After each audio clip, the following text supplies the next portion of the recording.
Olá pessoal, acho que todos me conhecem.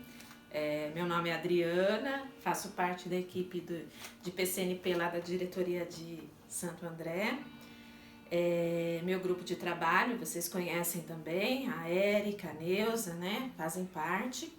E nós preparamos hoje um material para passar para vocês, né? Devido a essa pandemia, nós estamos reclusas dentro de casa e precisamos compartilhar, né, nossas formações, os nossos saberes de alguma forma. Então esse vídeo hoje foi preparado para vocês utilizarem a TPC, ajudando assim um pouco os professores e a gente compartilhando um pouco, né, das nossas práticas, dos nossos saberes. Hoje nós vamos falar sobre leitura, né? O explícito e o implícito no texto. O que será isso, né? Acho que todos vocês conhecem o que é uma informação implícita num texto, o que é uma informação explícita, mas a gente vai hoje esmiuçar um pouquinho, conversar um pouquinho mais a respeito, ok? Vamos lá. A leitura do professor deve ser uma prática constante no processo de alfabetização. Isso a gente já sabe, né? Porque hoje nas nossas escolas a gente sabe que a prática de leitura é uma constante, já é uma prática que está disseminada, né? Nas escolas de anos iniciais. Todos os professores hoje em dia fazem essa leitura inicial, mas o que a gente precisa prestar um pouquinho de atenção é de que forma essa leitura é feita, né? É uma leitura feita por obrigação? De que forma o professor está fazendo essa leitura? E será que o professor ele sabe para que serve essa leitura inicial? A que propósito ela vem? Ouvir um texto permite que as crianças ampliem seu repertório cultural, aumentando a familiaridade com a língua e desenvolvendo o comportamento leitor. Então, quando a gente lê um texto para a criança, a finalidade de nós lermos no início das aulas, né, é para que a criança se aproprie mesmo desse repertório, né, desse repertório de textos, que ela conheça os diferentes gêneros textuais, que ela vá se envolvendo com a língua escrita, que ela vai entendendo as marcas do leitor, olha, do escritor. Determinado escritor escreve de uma forma, o outro autor escreve de outra forma. Isso não é de uma hora para outra que vai acontecer, né? Essa assimilação que a criança vai fazendo vai sendo no decorrer dos dias, no decorrer dos anos. É por isso que a gente estimula que seja feita sempre essa leitura de diferentes gêneros, para que as crianças elas possam ir identificando os diferentes gêneros. Puxa, esse texto que o meu professor leu hoje é diferente daquele que ele leu ontem. Ontem foi uma receita. Hoje é um texto que fala sobre o jacaré, então é um texto informativo. E aos poucos ele vai identificando como é um texto informativo, as marcas de um texto informativo, o que é um texto instrucional, o que é uma fábula, o que é um conto, né? E isso vai acontecendo no decorrer do ano de uma forma prazerosa, que é uma leitura inicial para as crianças e tendo uma finalidade educacional. Num texto, articulam-se informações de duas naturezas: as informações explícitas e as informações implícitas, sendo ambas fundamentais no processamento dos sentidos do texto. Então, um texto, quando ele só tem uma informação explícita, né, todas as informações ali dentro daquele texto são explícitas, ele se torna um texto meio infantil, um texto um pouco chato, né, sem muito atrativo. Quando num texto existe muitas informações implícitas, ele se torna também um texto de difícil compreensão, né? Porque ele acaba sendo até meio como um enigma. Então, para que um texto tenha uma boa aceitação, que seja um texto gostoso da gente ler, ele precisa vir mesclado de informações implícitas e informações explícitas. O sentido do texto é determinado não apenas pelas informações explicitadas que ele contém, mas por aquelas que constituem o conhecimento do mundo do interlocutor, que são os leitores, e que não foram citadas no texto. Então, para que um texto faça sentido para o leitor, né, que é o interlocutor, a gente precisa ter o leitor, o aluno, aquele que ouve, aquele que lê, ele precisa ter um conhecimento de mundo, porque senão os textos ficam sem sentido. Muitas coisas dentro do texto acabam não sendo atribuídos sentido porque falta o conhecimento de mundo. As informações implícitas no texto são aquelas que não estão presentes claramente na base textual, mas podem ser construídas pelo leitor por meio da realização de inferência que as marcas do texto permitem. Então, o que significa isso? Fazer inferências, né, nas marcas do texto. O texto ele vai dando pistas, a gente costuma dizer ler nas entrelinhas, né? Ele vai dando pistas, ele vai dando sugestões de coisas que a gente chama de marcas linguísticas, né?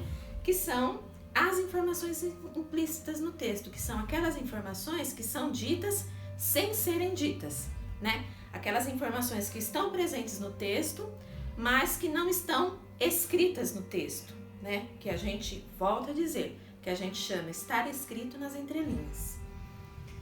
Em outras palavras, podemos dizer que o implícito em um texto é tudo o que está presente nesse texto pela sua ausência, né? Foi o que eu disse.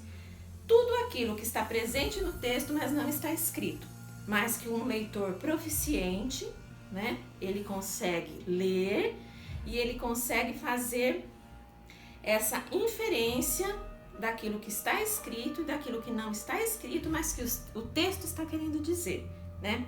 São os subentendidos. A gente, né, diz também, está subentendido no texto, né? Então, são os subentendidos. É tudo o que não está dito, mas que também está significando. Nós selecionamos no material da AP, que as crianças vão realizar neste mês, alguns exemplos de atividades que aparecem em informações, que aparecem em texto, onde as crianças terão que buscar informações implícitas nesse texto. Selecionamos a primeira, da provinha da AP de 4º ano, né? E é uma tirinha da Turma da Mônica. Então, nessa tirinha, temos a Mônica aí. Para que serve esse monte de creme dental? E a Magali responde, é que tenho que escovar os dentes após todas as refeições. E o que a atividade vem perguntando, né? O humor da tirinha está no fato da Mônica abordar a Magali quando caminhava, no fato da Magali carregar muitas caixas de creme dental, na preocupação da Magali em relação à escovação diária, ou no fato da Magali ser comilona e realizar muitas refeições. Para nós, que somos leitores proficientes, que conhecemos, né, os personagens do Maurício de Souza, que conhecemos a personalidade da Mônica, da Magali, do Cebolinha, do Cascão, nós sabemos que a Magali é uma menina muito comilona, né? Então, o humor da tirinha está implícito, né, neste desenho. O que seria o humor? A Magali é uma menina muito comilona e por isso ela vai comer toda hora e todas as vezes que ela for comer, ela vai precisar escovar os dentes. Então, para isto, ela precisa de uma grande quantidade de creme dental. Para que a criança faça essa inferência, né, para que ela consiga detectar essa informação implícita, porque a Magali ser uma menina comilona, que vai comer muito, por isso ela vai precisar de muito creme dental para escovar os dentes, para que ela consiga fazer toda esse processo de detectar essa informação implícita no texto, ela precisa conhecer o personagem, ela precisa conhecer o autor, né? Ela precisa conhecer tudo que está inserido dentro deste mundo de história em quadrinhos, tá? E vamos para a próxima. Nessa outra tirinha, novamente os personagens do Maurício de Souza, né? Nós temos a Mônica, onde ela fala assim pro cachorrinho dela: isso, finge-se de morto, Monicão. Monicão é o nome do cachorrinho. Muito bem, você merece um biscoitinho. E no terceiro quadrinho, né, que a Magali estava observando, né, em todas as fases aí, a Magali deita lá no chão e finge-se de morta. Então, por que ao final da história a tirinha se torna engraçada? Né? Quem olhar essa tirinha e não conhecer os atributos dos personagens do Maurício de Souza, quem não conhecer as características dos personagens Maurício de Souza, vai achar a mínima graça, né? Agora, para quem conhece os personagens do Maurício de Souza e sabe que a Magali é uma menina comilona, a graça está em, quando ela viu que o cachorrinho estava fazendo lá um monte de gracinha e ganhava um petisquinho, então ela resolveu também fazer uma gracinha, quem sabe ela ganhava um petisquinho, porque ela é muito gulosa. Então, a graça da tirinha está na Magali ser gulosa. Porém, para que o aluno consiga inferir esta informação no texto, ele precisa ter um conhecimento prévio, volto a dizer, a respeito de todos os personagens do Maurício de Souza. Agora a gente vai ver uma AP do terceiro ano. Essa AP traz um texto informativo falando sobre as joaninhas e onde as crianças vão ter que buscar uma informação que está implícita no texto. Então vamos ver como é que elas vão ter que fazer essa leitura. Joaninhas, inseto e um predador voraz. As joaninhas são insetos pequenos e coloridos, muito admirados por sua beleza e em muitas culturas, símbolo de boa sorte e fartura. Esses simpáticos insetos pertencem à ordem Coleoptera, assim como os besouros e a família Coccinellidae, para a qual já foram descritas mais de 5.000 espécies. Elas se alimentam de pequenos insetos, ácaros, pólen e néctar. Apenas 2 espécies se alimentam de tecidos vegetais. Por sua vez, as joaninhas são predadas por insetos maiores, algumas espécies de pássaros e de anfíbios. Esses insetos medem entre 0,3 mm e 10 mm de comprimento e possuem um par de antenas. As antenas são utilizadas na procura de alimentos, para localização espacial, procura por parceiros reprodutivos, entre outras funções.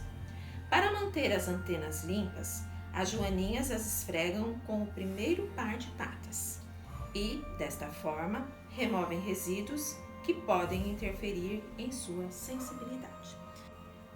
Então, nós sabemos que é um texto informativo falando sobre joaninhas. O que a AP traz de pergunta para o aluno? Por que é importante que as joaninhas mantenham suas antenas limpas? A criança vai ter que ler novamente o texto e, pelo que nós percebemos, no texto fala sobre as antenas das joaninhas, porém não fala o porquê que a joaninha precisa manter as antenas limpas. Olha a parte do texto onde está essa informação.